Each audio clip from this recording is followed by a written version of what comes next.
saudara-saudari, Sekan Kim Siang dan rakan-rakan saya dari Kang Financial Advisor dan Seri dan Sisi Advisory.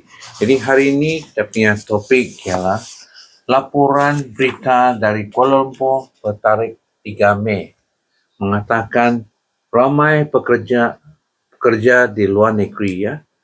Jadi skop perlindungan pertumbuhan keselamatan sosial berkesor. Jadi dijangka dan akan diperluaskan kepada rakyat Malaysia yang bekerja di luar negara.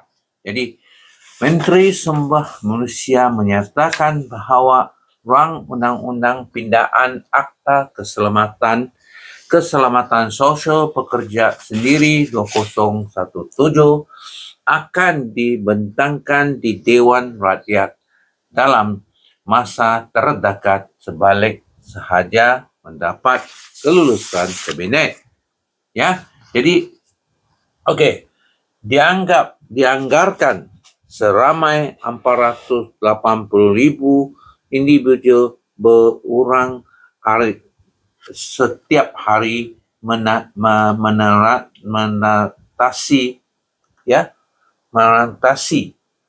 sempadan tersebut ya.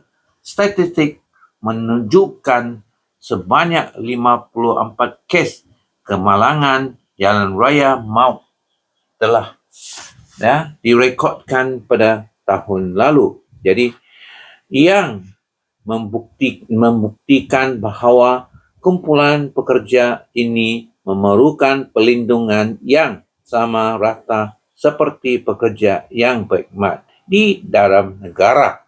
Jadi ini akta akan diperluaskan. Ini satu berita yang baik. Jadi sampai sinilah saya jemput Jerry mengulas sedikit tentang hal ini. Jerry, silakan. Terima kasih. Skop perlindungan pertumbuhan keselamatan sosial berkesor jangka akan diperluaskan kepada rakyat Malaysia yang bekerja di luar negara. Manfaatnya dari segi perancang keuangan pada rakyat Malaysia yang bekerja di luar negara. Pertama, manfaat dari sudut perancang keuangan, jangan keselamatan terhadap risiko kematian dan kesehatan. Pekerja di luar negara jika terdesak pada risiko kemalangan tanpa sepanjangan keselamatan dari Malaysia dengan berkesor, waris atau penjam layak mendapat faedah, uang tanggungan dan faedah hilang upaya mengurangkan beban syarikat insurans. Kedua, mengurangkan perbelanjaan insurans pribadi.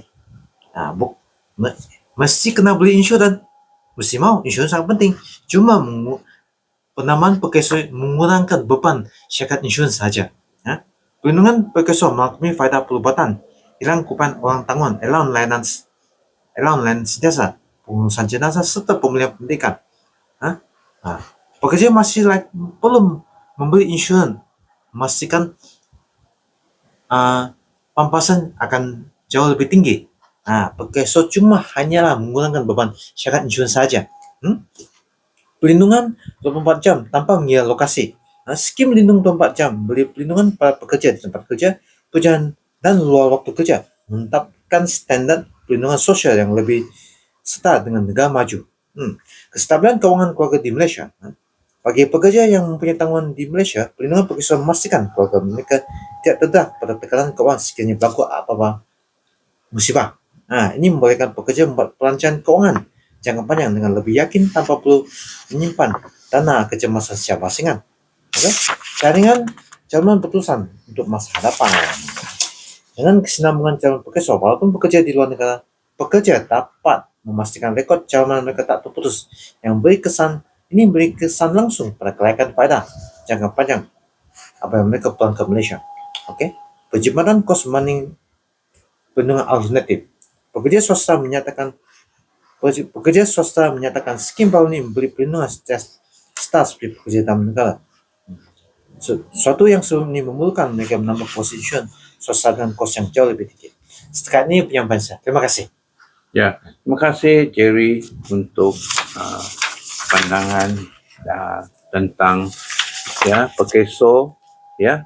Jadi sampai sinilah. Sila like, subscribe dan share dan terima kasih.